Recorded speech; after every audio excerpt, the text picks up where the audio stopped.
진나라가 무너지고 천하가 두 영웅의 손에 달려 있었습니다. 바로 유방과 항우였죠. 처음엔 항우가 압도적이었어요. 유방은 꼬리를 내리고 한중으로 도망쳐야 했습니다. 하지만 시간이 흘러 상황이 완전히 뒤바뀌었죠. 이제 유방이 강해졌어요. 항우는 궁지에 몰렸고 결국 홍구를 경계로 평화조약을 제안했습니다. 서쪽은 당신이, 동쪽은 내가 가져요. 그런데 이때 지략가 장량이 유방에게 조용히 귓속말을 했어요. 주공, 지금이 기회입니다. 천하의 절반을 가진 당신과 달리 항우는 완전히 고립됐어요. 지금 그를 놓아준다면 이건 호랑이 새끼를 키워서 나중에 물어뜯기는 격이에요. 유방의 눈이 번뜩했습니다. 맞다! 양호유한이구마! 결국 유방은 조약을 어기고 항우를 기습했고 항우는 오강에서 자결하며 역사의 뒤안길로 사라졌습니다. 이것이 바로 양호유한. 적을 완전히 제거하지 않으면 나중에 더 큰 화를 당한다는 교훈이에요. 나라 무제시대 궁궐에는 음악과 춤에 뛰어난 재능을 가진 이연년이라는 남자가 있었습니다. 어느 날 이연년은 황제 앞에서 특별한 노래를 불렀습니다. 북방에 아름다운 사람이 있는데 세상에 견줄 만한 것 없이 홀로 서 있네. 한 번 돌아보면 성이 기울고 두 번 돌아보면 나라도 기우네. 황제는 이 노래를 들으며 생각했습니다. 이 노래에 나오는 미인이 정말 존재할까? 사실 이연년은 자신의 누이 동생을 노래로 표현한 것이었습니다. 무제는 호기심을 참지 못하고 그 여인을 궁으로 불러들였습니다. 그리고 드디어 그녀를 본 순간 정말로 절세미인이었습니다. 아름다운 용모는 물론 춤 실력까지 뛰어나 황제는 완전히 매료되고 말았죠. 이렇게 해서 한 번 돌아보면 성을 기울게 하고 두 번 돌아보면 나라를 기울게 한다는 뜻의 경국지색이라는 말이 탄생했습니다. 절세미인을 뜻하는 대표적인 고사성어가 가진 것이죠. 옛날 중국에서 종을 만들 때는 아주 특별한 의식이 있었습니다. 뿔이 곧게 나고 잘생긴 소의 피를 종에 발라 제사를 지내야 했거든요. 어느 날 한 농부가 제사용 소를 준비하고 있었습니다. 그런데 이 소의 뿔이 아주 조금 비틀어져 있는 게 아니겠어요? 이란, 이 정도 비틀어진 뿔로는 제사를 올릴 수 없어. 반드시 완벽하게 곧게 만들어야 해. 농부는 소의 뿔을 바로잡으려고 이리저리 당기고 비틀기 시작했습니다. 처음엔 살짝만 건드릴 생각이었는데 점점 욕심이 나더군요. 조금만 더 완벽하게. 그런데 이게 웬일입니까? 너무 무리하게 힘을 주다 보니 뿌드덕 뿌리째 빠져버린 거예요. 어떻게 이런 일이... 결국 소는 그 자리에서 죽고 말았습니다. 작은 흠집 하나 고치려다가 소 한 마리를 통째로 잃어버린 거죠. 이것이 바로 교각사로의 유래입니다. 사소한 결점을 고치려다가 수단과 방법을 가리지 않으면 오히려 더 큰 것을 이룰 수 있다는 교훈을 담고 있답니다. 완벽을 추구하는 것도 좋지만 때로는 적당히 만족할 줄 아는 지혜가 필요한 법이에요. 옛날 중국 전국시대, 초나라의 소해율이라는 아주 무서운 재상이 있었습니다. 북방의 나라들은 그의 이름만 들어도 벌벌 떨었죠. 그런데 초나라 선왕은 궁금했습니다. 도대체 우리 재상이 뭐가 그렇게 무서운 거지? 어느 날 신하 강을이 왕에게 재미있는 이야기를 들려주었습니다. 전하, 깊은 숲속에서 호랑이가 여우를 딱 잡았습니다. 호랑이가 입을 벌리려는 순간 여우가 갑자기 외쳤어요. 잠깐! 나 방금 하늘나라 황제님께 백수의 왕으로 임명받았어. 나를 먹으면 천벌 받아. 호랑이가 의심스러워하자 여우가 말했습니다. 믿기지 않으면 내 뒤를 따라와봐. 모든 동물들이 나를 보고 도망갈 테니까. 그래서 여우가 앞장서고 호랑이가 뒤따라갔습니다. 정말로 만나는 동물마다 모두 도망가는 거예요. 도끼도 달아나고 사슴도 달아나고 심지어 곰까지도 도망갔습니다. 호랑이는 생각했죠. 와, 진짜 여우가 백수의 왕이구나. 하지만 사실은 어땠을까요? 동물들은 여우를 보고 도망간 게 아니라 여우 뒤에 있는 무서운 호랑이를 보고 도망간 거였습니다. 강을이 말을 마치자 선왕이 무릎을 쳤습니다. 아하! 그러니까 북방 나라들이 우리 재상을 무서워하는 것도 사실은 재상 뒤에 있는 우리 초나라의 강력한 군대를 두려워하는 거로군. 이렇게 해서 호가호의, 즉 여우가 호랑이의 위세를 빌린다는 말이 생겨났습니다. 남의 권세를 빌려 위세를 부리는 사람을 뜻하는 교훈적인 사자성어가 되었답니다. 춘추 전국시대 위나라에 형가라는 특별한 인물이 있었습니다. 그는 문학과 무예를 겸비한 재능 있는 청년이었죠. 정치적 뜻을 품고 위나라 원군에게 자신의 포부를 피력했지만 받아들여지지 않자 그는 각국을 떠돌며 현인과 호걸들과 사귀기 시작했습니다. 연나라에서 만난 고점리는 비파의 명수였습니다. 이들은 의기투합하여 밤마다 술판을 벌였죠. 고점리가 비파를 켜면 형가는 춤을 추며 고성방가했습니다. 취기가 돌면 둘은 신세 한탄을 하며 얼싸 안고 울고 웃었습니다. 이때 그들의 모습은 마치 곁에 아무도 없는 것처럼 자유분방했죠. 바로 이것이 방향무인의 유래입니다. 그런데 형가의 운명은 여기서 극적으로 바뀝니다. 연나라 태자 단이 그의 재주를 알아보고 진시황제 암살이라는 중대한 임무를 맡겼던 것입니다. 떠나기 전 역수에서 형가가 부른 노래가 있습니다. 바람은 쓸쓸하고 역수는 찬데 장사 한 번 가면 다시 돌아오지 않는다. 이 장엄한 이별가를 들은 모든 이들의 눈에서 눈물이 흘렀고 머리카락이 하늘로 솟았다고 전해집니다. 하지만 암살은 실패했고 형가는 장렬히 최후를 맞았습니다. 방향무인, 원래는 당당하고 거리낌 없는 태도를 뜻했지만 지금은 무례하거나 교만한 행동을 나타낼 때 쓰이는 말이 되었답니다. 일벌백계, 한 사람을 벌하여 100사람을 경계한다는 뜻입니다. 전국시대 병법의 대가 손자가 오나라 왕 함려를 찾아왔습니다. 함려왕이 말했습니다. 당신의 병법이 진짜 효과가 있는지 궁녀 180명으로 직접 보여주시오. 손자는 궁녀들을 둘로 나누고 왕이 가장 총애하는 2명의 총리를 각각 대장으로 임명했습니다. 그리고 군령을 선포했습니다. 북소리에 맞춰 좌우로 돌아라! 드르르륵 북이 울렸습니다. 하지만 궁녀들은 킬킬대며 웃기만 할 뿐 아무도 명령을 따르지 않았습니다. 손자가 다시 한번 명령했습니다. 왼쪽으로 돌아! 그러나 궁녀들은 여전히 웃으며 장난치듯 행동했습니다. 그 순간 손자의 표정이 차갑게 변했습니다. 명령 불복종은 대장의 책임이다. 번쩍 칼이 번득이며 두 총리의 목이 떨어졌습니다. 함묘왕이 깜짝 놀라 말렸지만 이미 늦었습니다. 손자는 차석 시녀들을 새로운 대장으로 임명하고 다시 명령했습니다. 우로 돌아! 이번에는 모든 궁녀들이 일사불란하게 움직였습니다. 좌로 돌아, 우로 돌아, 앞으로 가, 뒤로 가. 모든 동작이 완벽했습니다. 바로 이것이 일벌백계입니다. 한 명을 엄하게 벌함으로써 나머지 100명이 모두 경계하게 되는 것이죠. 여러분, 혹시 아수라장이라는 말 들어보셨나요? 완전 난장판이 된 상황을 표현할 때 쓰는 말인데요. 이 말의 진짜 유래는 정말 소름 돋습니다. 옛날 고대 인도에는 아수라라는 신이 있었어요. 얼굴이 3개, 팔이 6개인 거대한 괴물 같은 모습이었죠. 처음엔 착한 신이었는데 점점 증오심에 가득 차서 하늘과 끝없는 전쟁을 벌이게 됩니다. 이 싸움이 얼마나 치열했냐면요. 하늘이 이기면 세상에 평화가 오고 아수라가 이기면 재앙이 닥쳤어요. 그런데 재미있는 건 인간들이 선한 일을 하면 하늘의 힘이 강해지고 악한 일을 하면 아수라의 힘이 강해진다는 거였어요.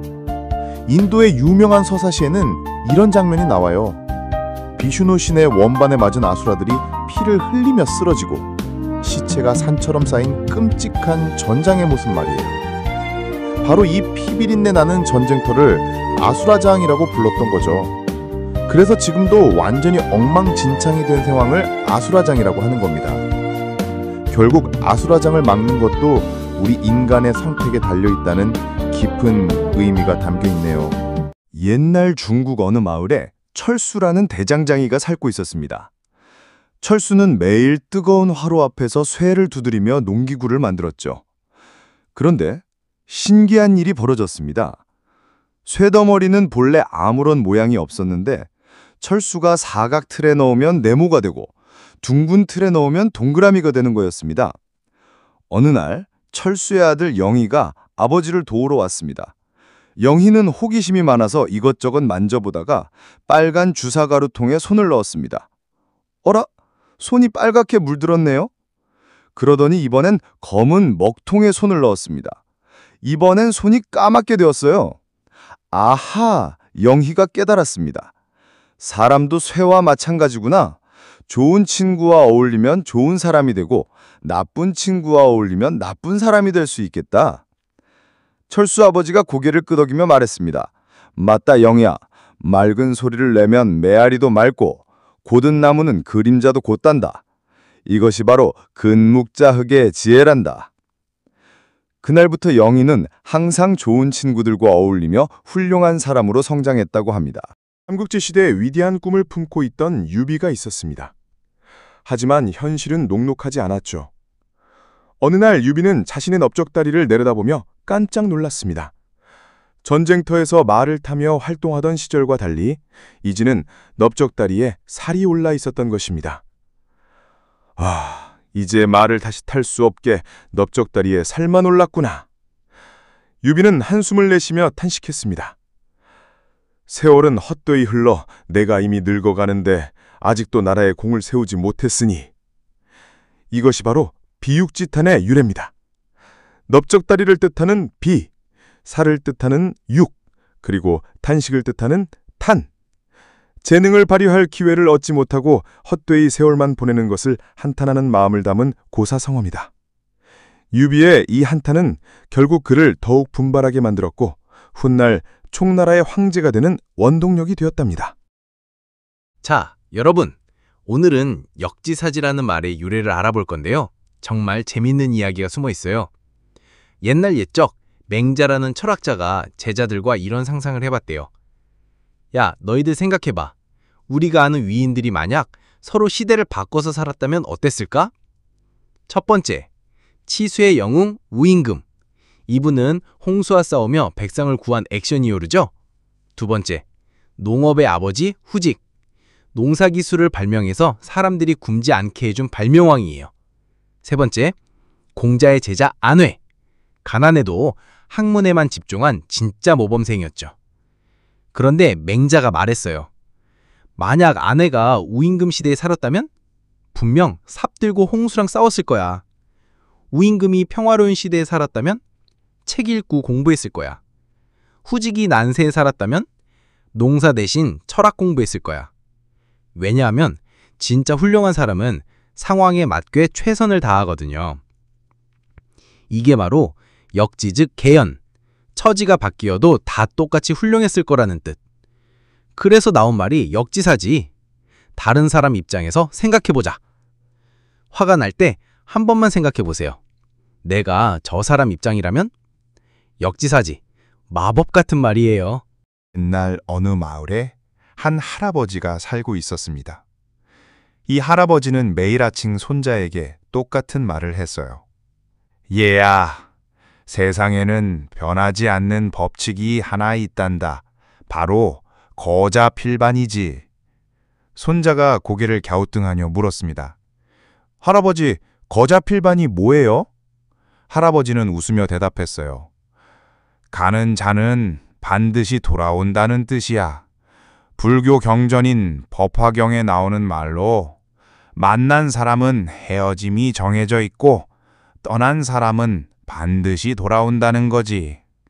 그날 오후 손자가 가장 아끼던 강아지가 집을 나가버렸어요. 손자는 울면서 할아버지에게 달려갔습니다. 할아버지, 멍멍이가 안 돌아와요. 할아버지는 손자의 머리를 쓰다듬으며 말했어요. 걱정하지 마라. 거자필반이라고 했잖니. 진심으로 기다리면 반드시 돌아온단다. 그리고 정말로 3일 후 강아지는 꼬리를 흔들며 집으로 돌아왔습니다. 손자는 그제야 깨달았어요. 이별은 슬프지만 진정한 인연은 언젠가 다시 만나게 된다는 거자필반의 깊은 의미를 말이죠. 옛날 어느 마을에 한 할아버지가 살고 있었습니다. 이 할아버지는 매일 아침 손자에게 똑같은 말을 했어요. 얘야, 세상에는 변하지 않는 법칙이 하나 있단다. 바로 거지 빌반이지. 손자가 고개를 갸우뚱하며 물었습니다. 할아버지, 거지 필반이 뭐예요? 할아버지는 웃으며 대답했어요. 가는 자는 반드시 돌아온다는 뜻이야. 불교 경전 법화경에 나오는 말로 만난 사람은 헤어짐이 정해져 있고 떠난 사람은 반드시 돌아온다는 거지. 그날 오후 손자가 가장 아끼던 강아지가 집을 나가버렸어요. 손자는 울면서 할아버지에게 달려갔습니다. 할아버지, 멍멍이가 안 돌아와요. 할아버지는 손자의 머리를 쓰다듬으며 말했어요. 걱정하지 마라. 거지 필반이라고 했잖니. 진심으로 기다리면 반드시 돌아온단다. 그리고 정말로 3일 후 강아지는 꼬리를 흔들며 집으로 돌아왔습니다. 손자는 그제야 깨달았어요. 이별은 슬프지만 진정한 인연은 언젠가 다시 만나게 된다는 거지 필반의 깊은 의미를 말이죠. 여러분, 오늘은 조삼모사라는 고사성어의 아주 재미있는 유래를 들려드릴게요. 옛날 송나라에 저공이라는 할아버지가 살았어요. 이 할아버지는 원숭이를 너무너무 사랑해서 집에서 여러 마리를 키우고 있었답니다. 원숭이들과 저공 할아버지는 정말 친했어요. 서로 마음을 다 알 수 있을 정도였죠. 그런데 문제가 생겼습니다. 할아버지가 원숭이들을 너무 아껴서 사람 음식까지 나눠주다 보니 아이고, 집안에 먹을 것이 떨어져 버린 거예요. 이런, 큰일 났네. 원숭이들 먹이를 줄여야 하는데 화낼 텐데 어떡하지? 고민하던 할아버지가 꾀를 냈습니다. 얘들아, 앞으로 도토리를 아침에 3개, 저녁에 4개 줄게. 어때? 원숭이들이 펄쩍 뛰며 화를 냈어요. 끽! 너무 적어! 당황한 할아버지가 다시 말했죠. 그럼 아침에 4개, 저녁에 3개는 어때? 그러자 원숭이들이 갑자기 행복해하며 절을 했어요. 끽! 좋아요! 웃기죠? 결국 하루에 7개는 똑같은데 말이에요. 바로 이 이야기에서 나온 게 조삼모사입니다. 아침 3개, 저녁 4개라는 뜻이죠. 이 고사성어는 눈앞의 작은 이익에만 신경 쓰고 전체를 보지 못하는 어리석음을 비유할 때 쓰인답니다. 혹시 여러분도 조삼모사에 속고 있진 않나요? 여러분, 오늘은 조선시대에 일어난 정말 우픈 이야기를 들려드릴게요. 바로 계란유골이라는 고사성어의 유래 이야기입니다. 때는 조선 초기 황희정승이라는 분이 계셨어요. 이분이 워낙 청렴결백해서 집이 무척 가난했거든요. 어느 날 임금님께서 이 소식을 들으시고는 마음이 아프셨나 봐요. 그래서 특별한 명령을 내리셨습니다. 오늘 하루 동안 남대문으로 들어오는 모든 상품을 황희정승 댁으로 보내라! 황희정승은 이 소식을 듣고 무척 기뻐했을 거예요. 오늘은 정말 좋은 날이구나 하면서 말이죠. 그런데 이게 웬일입니까? 하필 그날은 종일 비가 내리는 거예요. 장마철 폭우가 쏟아져서 장사꾼들이 아무도 남대문으로 오지 않았어요. 황희정승은 하루 종일 기다렸지만 아무것도 오지 않았어요. 이런, 하필 오늘 비가... 그런데 저녁 무렵 드디어 달걀 한 꾸러미가 도착했어요. 황희정승은 너무 반가워서 얼른 달걀을 삶기 시작했어요. 이야, 오늘은 달걀찜이라도 먹을 수 있겠구나. 그런데 막상 달걀을 까보니 뿔싸, 모든 달걀이 다 썩어서 골라있는 거예요. 이게 대체 뭐야?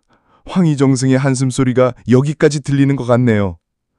이 골랐다는 말이 시간이 지나면서 골과 발음이 비슷해서 계란유골, 즉 달걀에 뼈가 있다는 뜻으로 바뀌었어요.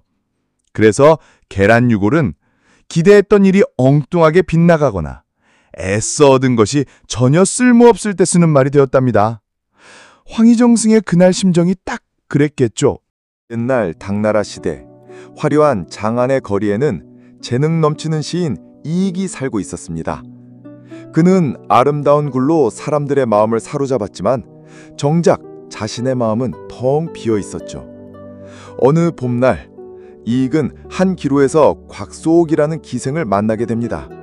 그녀는 단순히 아름다운 외모뿐만 아니라 깊은 내면과 예술적 감성을 지닌 여인이었어요. 두 사람은 첫눈에 서로에게 빠져들었습니다. 하지만 곽소옥의 마음속에는 깊은 불안이 자리 잡고 있었어요. 이 사람이 과연 영원할까? 시인님께선 언젠가 저를 떠나시지 않을까요?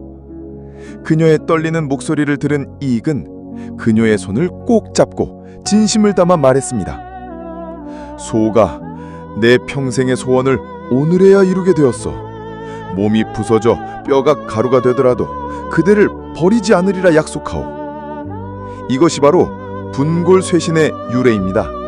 몸이 부서지고 뼈가 가루가 될 정도로 온 힘을 다한다는 뜻으로 진정한 사랑의 맹세에서 나온 감동적인 고사성어죠. 여러분, 오늘은 계명구도라는 고사성어의 유래를 들려드릴게요. 옛날 중국 제나라에 맹상군이라는 인물이 있었습니다. 이 사람은 특별한 취미가 하나 있었는데요. 바로 별난 재능을 가진 사람들을 모으는 것이었어요. 어느 날 진나라 소왕이 맹상군을 불러들였습니다. 맹상군은 최고급 선물인 하얀 여우털 가죽옷, 호백구를 가져가 바쳤죠. 소왕은 맹상군이 너무 마음에 들어서 높은 벼슬을 주려고 했는데 안 됩니다. 저 사람은 위험합니다. 신하들이 모두 반대했어요. 더 큰 문제가 생겼습니다. 맹상군은 자신을 죽이려는 음모가 있다는 것을 알게 되었거든요. 이제 어떻게 하지? 맹상군이 고민하고 있을 때 소왕의 총애를 받는 여인 총이에게 도움을 청하기로 했습니다. 도와주시면 감사하겠습니다. 그럼 그 하얀 여우털 가죽옷을 주세요. 그런데 그 옷은 이미 소왕에게 바친 상태였어요. 이때 제가 가져오겠습니다. 개 흉내를 기가 막히게 잘 내는 식객이 나섰습니다. 밤이 되자 그는 정말로 개처럼 기어서 진나라 궁궐로 들어가 몰래 호백구를 훔쳐왔어요. 총이가 도움을 주어 맹상군은 겨우 풀려났습니다. 하지만 이제 진짜 문제가 시작이었어요. 밤중에 함곡관에 도착했는데 닭이 울어야 문을 열어줄 수 있습니다. 아직 새벽이 아니라서 닭이 울지 않았거든요. 그런데 이때 곡기요! 식객 중 한 명이 닭 울음소리를 완벽하게 흉내냈어요. 그러자 진짜 닭들이 모두 따라서 울기 시작했고 문지기는 새벽이 온 줄 알고 문을 열어주었습니다. 맹상군 일행은 무사히 제나라로 돌아갈 수 있었어요. 나중에 소왕이 후회하며 군사를 보내 쫓아왔지만 이미 늦었죠. 이 이야기에서 나온 말이 바로 계명구도입니다. 닭 울음소리와 개 도둑질이라는 뜻으로 보잘것없어 보이는 기술도 때로는 큰 도움이 된다는 교훈을 주는 고사성어랍니다. 암가일목, 남쪽까지의 한 번 꿈이라는 뜻입니다. 옛날 중국 당나라에 순우분이라는 사람이 살았어요. 어느 날 술에 완전히 취해서 집 앞 커다란 회나무 아래에서 잠이 들었죠.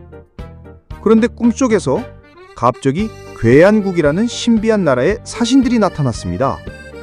순우부님, 저희 왕께서 당신과 공주님의 결혼을 허락하셨습니다. 순간 순우부는 괴안국의 부마가 되어 남가군이라는 지역의 태수로 임명되었어요. 아름다운 공주와 결혼하고 큰 권력을 가지며 온 백성들의 존경을 받았죠. 20년 동안 그야말로 부귀영화를 누렸습니다.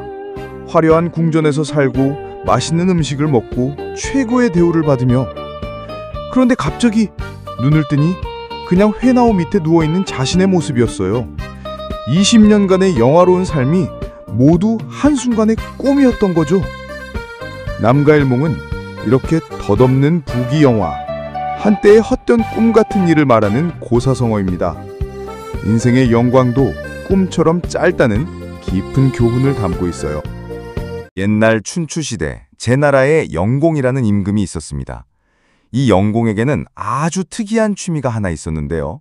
바로 궁중의 여인들에게 남장을 입히고 즐기는 것이었습니다. 오늘도 남장을 하고 나타나라! 영공의 명령에 궁중 여인들은 어쩔 수 없이 남자처럼 꾸미고 다녔습니다. 그런데 문제는 여기서 시작되었어요.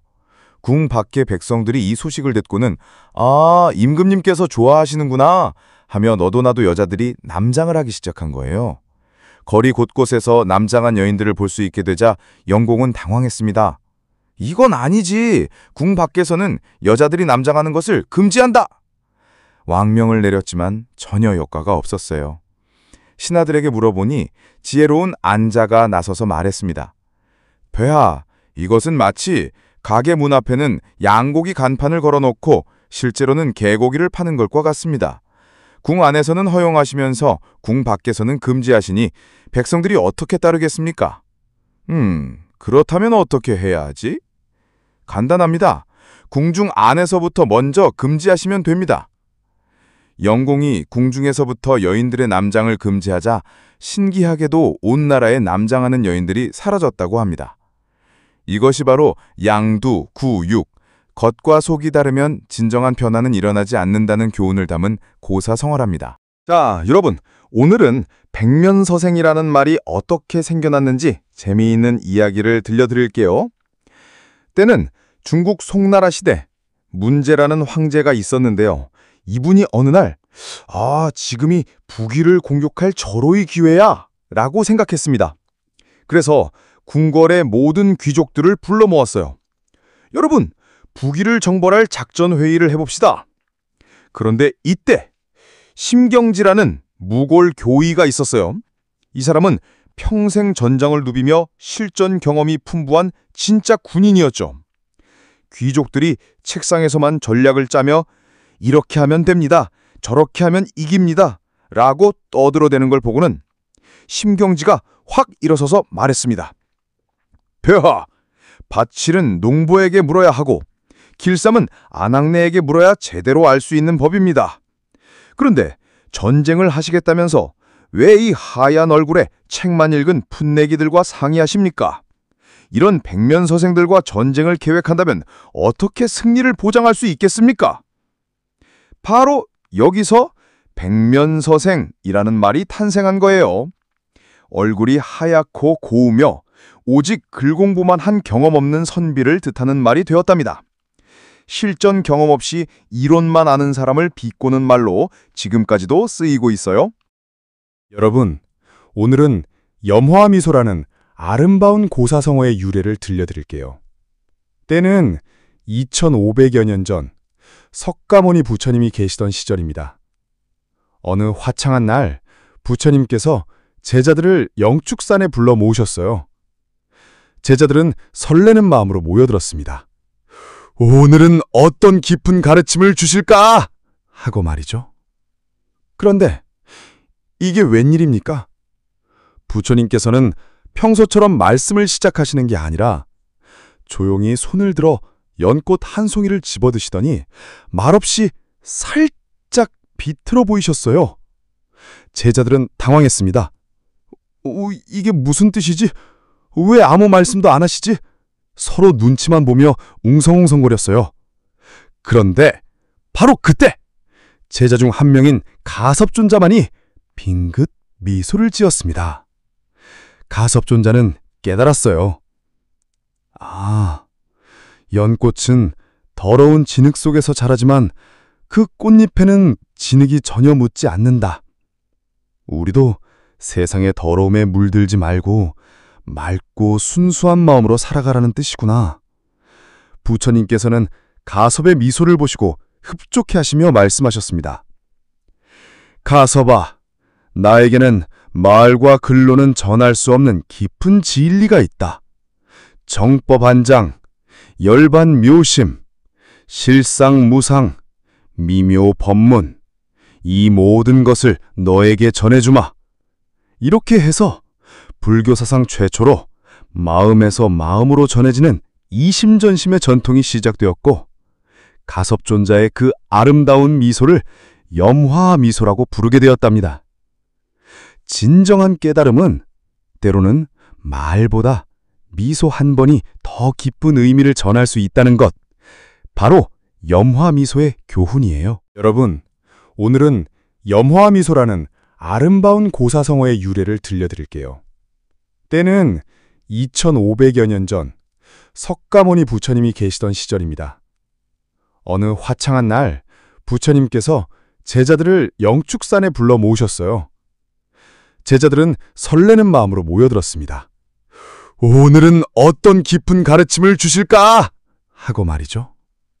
그런데 이게 웬일입니까?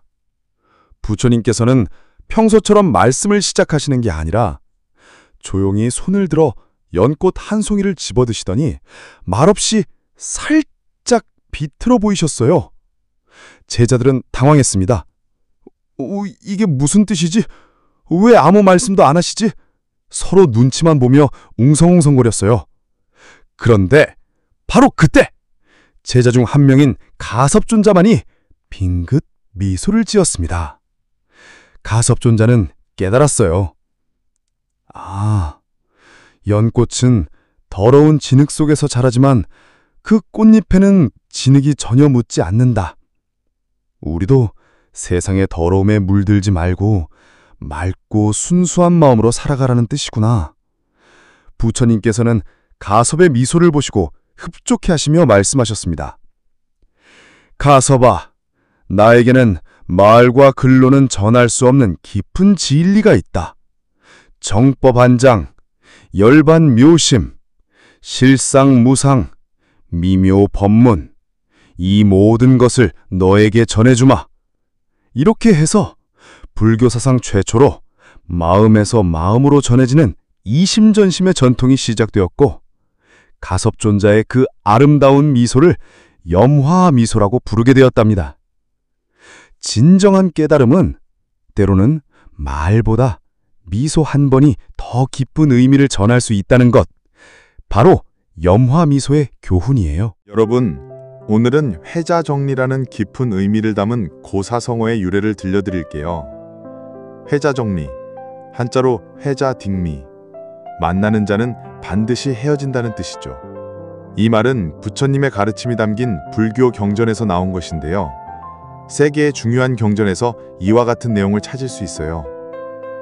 먼저 법화경에서는 이렇게 말합니다. 만난 사람은 헤어짐이 정해져 있고 가버린 사람은 반드시 돌아온다. 마치 계절이 돌고 도는 것처럼 인연도 만남과 헤어짐을 반복한다는 뜻이에요. 유교경에서는 더욱 직설적으로 표현했어요. 세상은 모두 무상한 것이니 만나면 반드시 이별이 있다. 무상이라는 건 영원하지 않다는 뜻이죠. 아무리 소중한 인연이라도 언젠가는 헤어질 수밖에 없다는 현실을 담담하게 받아들이라는 가르침입니다. 마지막으로 열반경에서는 이렇게 말해요. 무릇 성하면 반드시 쇠퇴함이 있고 화합되어 모인 것은 이별이 있다. 이건 단순히 사람들의 만남과 헤어짐뿐만 아니라 세상 모든 것의 이치를 설명하는 거예요. 꽃이 피면 지고 달이 차면 기우는 것처럼 말이죠. 하지만 여기서 중요한 건 이 가르침이 슬픔을 주려는 게 아니라는 거예요. 오히려 현재의 만남을 더욱 소중히 여기고 헤어짐을 자연스럽게 받아들이는 지혜를 주려는 것이죠. 회자 정리, 만나는 자는 반드시 헤어진다. 이 말을 마음에 새기면 지금 우리 곁에 있는 소중한 사람들에게 더욱 감사한 마음을 가질 수 있을 거예요. 삼국시대 총나라의 천재군사 제갈량이 남만정벌을 앞두고 있었습니다. 험준한 산악지대에 숨어있는 난만족들을 어떻게 정복할 것인가? 이때 젊은 장수 마속이 나섰습니다. 승상님, 용병의 대원칙을 아시나이까? 적의 마음을 치는 것이 상칙이고 성을 공격하는 것은 하칙입니다. 마음으로 하는 심리전이 상책이며 군사로 하는 전투는 하책이옵니다.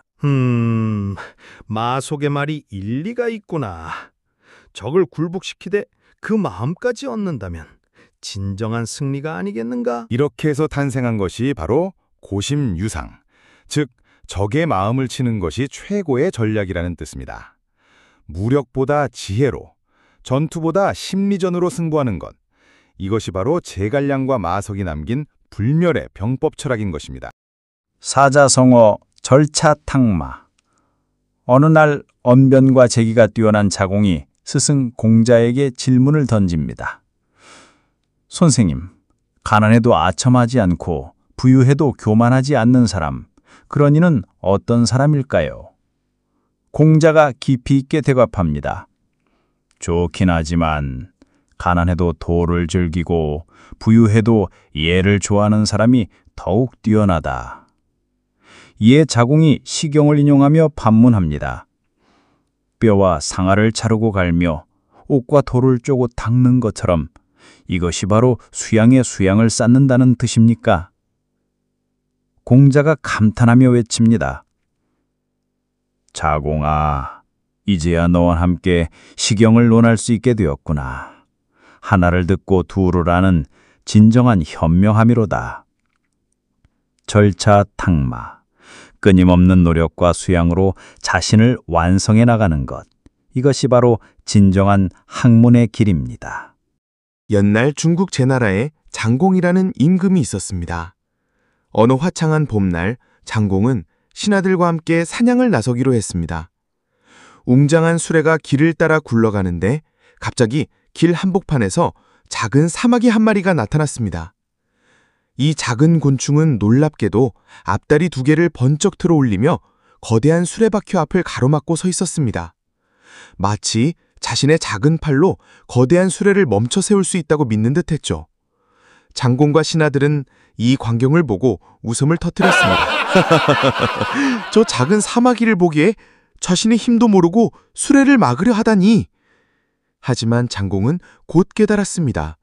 세상에는 자신의 능력을 제대로 파악하지 못하고 무모하게 강한 상대에게 덤비는 사람들이 많다는 것을 말이죠.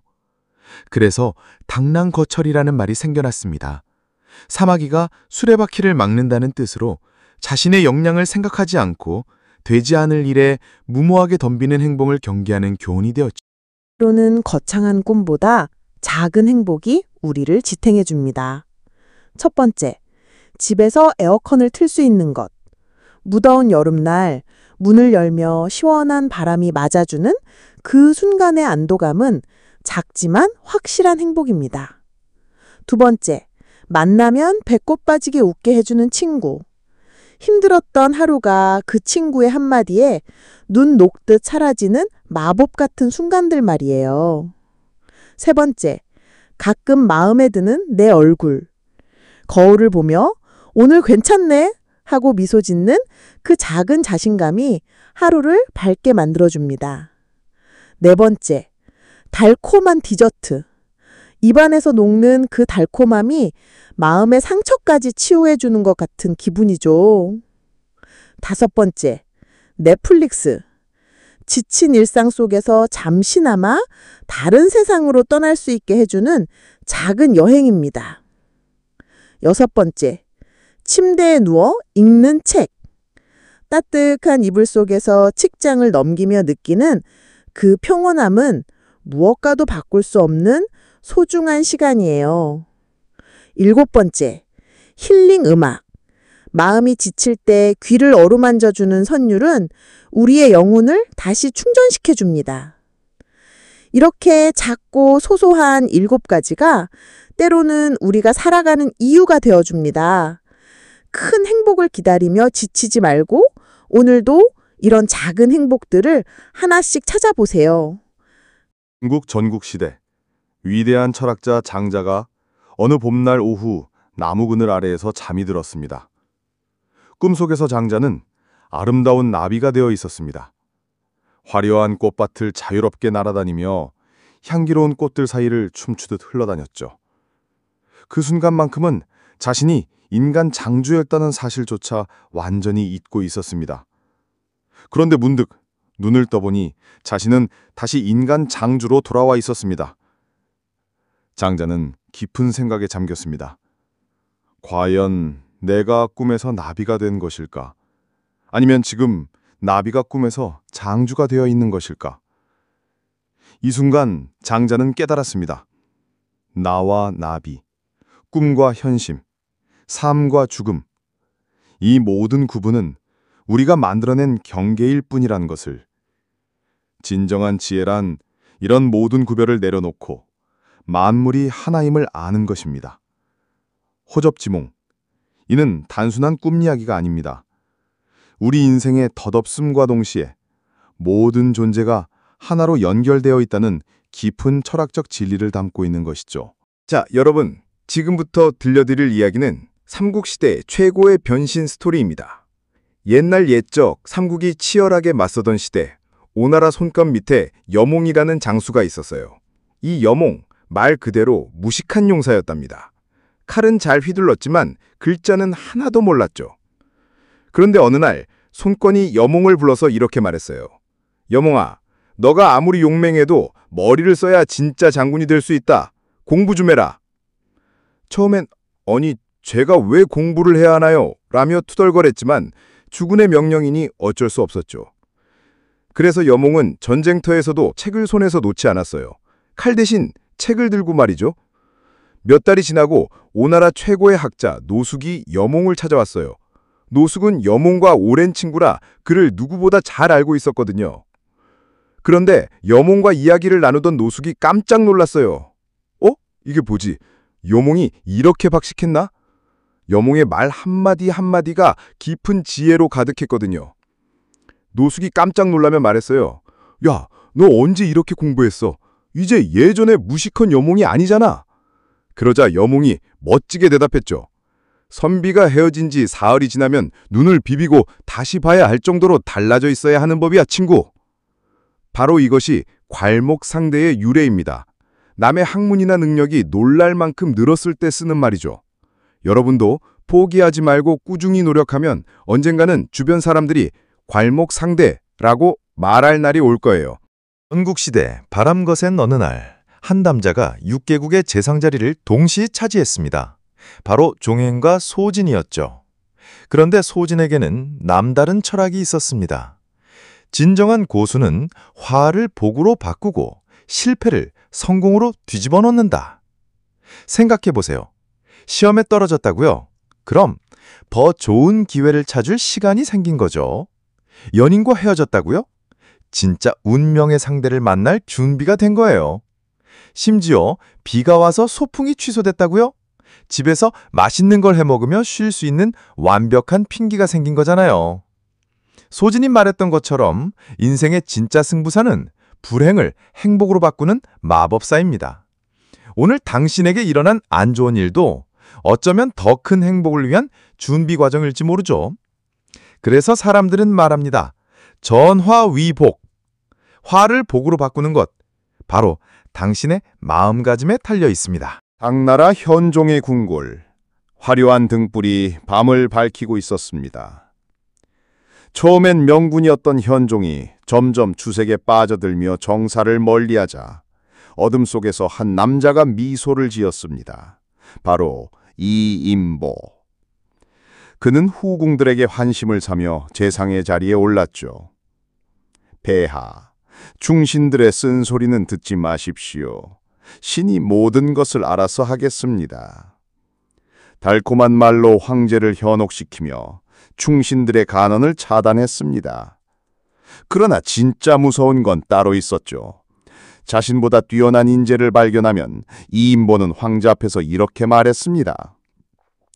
폐하, 저 사람은 정말 훌륭한 인재입니다. 높은 자리에 앉혀주십시오. 겉으로는 추천하는 척하며 뒤에서는 은보를 꾸며 그들을 제거했습니다. 궁궐의 선비들은 두려움에 떨었죠. 이인보가 깊은 생각에 잠긴 다음 날이면 반드시 누군가가 사라졌으니까요. 사람들은 속삭였습니다. 이인보는 입으로는 꼴같이 달콤한 말을 하지만 뱃속에는 차가운 칼을 숨기고 있다. 구밀복검. 달콤한 말 뒤에 숨겨진 독한 마음을 경계하라는 역사가 우리에게 남긴 교훈입니다. 옛날 북이라는 나라에 이밀이라는 소년이 있었습니다. 그는 공번이라는 훌륭한 스승 밑에서 학문을 시작했죠. 처음엔 아무것도 모르는 제자에 불과했던 이밀. 하지만 그에게는 남다른 것이 있었습니다. 바로 끝없는 노력과 열정이었죠. 밤낮으로 책을 읽고 스승의 가르침을 한 글자도 놓치지 않으려 노력했습니다. 그러던 어느 날 놀라운 일이 일어났습니다. 제자였던 이밀의 학문이 스승인 공번을 뛰어넘기 시작한 것입니다. 스승 공번은 더 이상 가르칠 것이 없다는 것을 깨닫고 오히려 이밀을 자신의 스승으로 모시겠다고 했습니다. 이 소식을 들은 사람들은 감탄했습니다. 푸른색은 쪽에서 나왔지만 쪽보다 더 푸르다며 청출어담이라고 칭찬했죠. 진정한 학문은 멈추지 않습니다. 스승을 뛰어넘는 제자야말로 스승에게는 가장 큰 영광이자 보람인 것입니다. 옛날 한나라 시대 2명의 뛰어난 문장가가 있었습니다. 바로 부의와 반고였죠. 부의는 글을 쓸 때마다 마치 구름이 흘러가듯 자연스럽고 아름다운 문체로 사람들을 감동시켰습니다.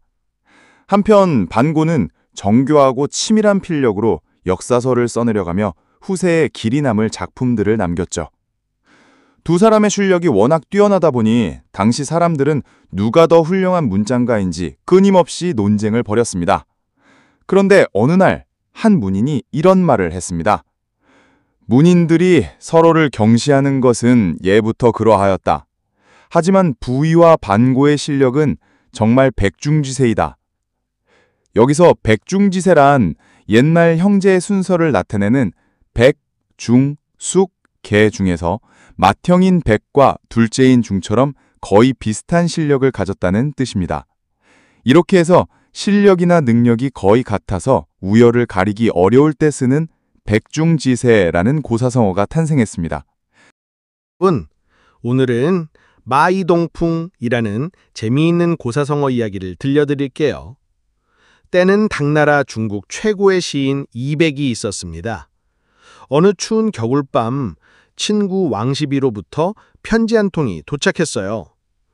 추운 밤에 홀로 술잔을 기울이며 느낀 바 있어서 라는 제목의 시였죠. 이백은 친구의 마음을 헤아리며 답시를 썼습니다.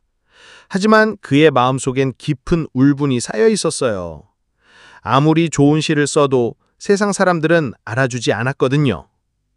그래서 이백은 시의 마지막에 이렇게 썼습니다. 세상 사람들은 이 말을 듣고 모두 머리를 흔드네. 마치 동풍에 쏘인 말의 귀처럼.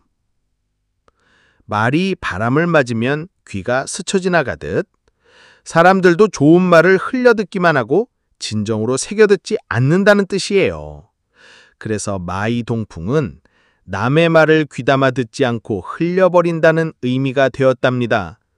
천재 시인 이백의 서러운 마음에서 나온 표현이었던 거죠.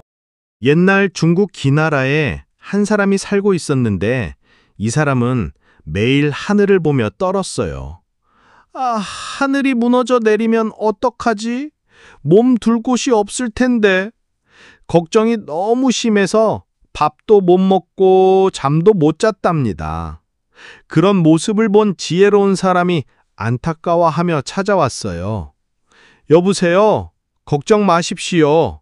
하늘은 기운으로 가득 차 있어서 무너질 수가 없어요. 하지만 걱정쟁이는 또 다른 걱정을 꺼냈어요. 그럼 해와 달과 별들은 떨어지지 않을까요? 지혜로운 사람이 차근차근 설명했어요. 해와 달과 별들도 모두 기운 속에 있는 빛일 뿐이에요. 설사 떨어져도 다치지 않아요. 그래도 걱정쟁이는 끝없이 걱정했어요. 그럼 땅은 어떨까요? 땅이 무너지면? 지혜로운 사람이 웃으며 답했어요. 땅도 기운이 뭉쳐서 만들어진 거라 무너질 걱정은 없답니다. 그제서야 걱정쟁이가 환하게 웃으며 기뻐했어요. 지혜로운 사람도 덩달아 기뻐했답니다. 이처럼 쓸데없는 걱정을 기우라고 해요. 사면초가, 초나라의 패왕 항우가 마주한 운명의 순간입니다. 한나라 유방과의 천하쟁패에서 밀려난 항우. 믿었던 장수 범증마저 떠나고 해하에서 한신의 군대에 완전히 포위되고 말았습니다. 빠져나갈 길은 보이지 않고 병사들은 줄어들며 군량미도 바닥이 났습니다. 한군과 제후의 군사들이 포위망을 점점 좁혀왔습니다. 그러던 어느 밤 사방에서 초나라 노래가 들려왔습니다. 고향을 그리워하는 구슬픈 선율이 진중을 감쌌죠. 한나라가 항복한 초나라 병사들로 하여금 부르게 한 심리전이었습니다. 항우는 깜짝 놀라며 탄식했습니다. 한나라가 이미 초나라를 빼앗았다는 말인가? 어찌 초나라 사람이 저렇게 많은고? 그는 진중에서 마지막 주연을 베풀고 그 유명한 역발산 기계세의 시를 지어 자신의 운명을 한탄했습니다. 총애하던 우미인도 그의 시에 화답하며 자결했죠. 항우는 800기의 잔병을 이끌고 오강까지 갔지만 결국 강을 건너지 못하고 그곳에서 장렬히 최후를 맞았습니다. 사면초가, 사방이 모두 적이라는 뜻으로 고립무원의 절망적 상황을 뜻하는 고사성어가 되었습니다.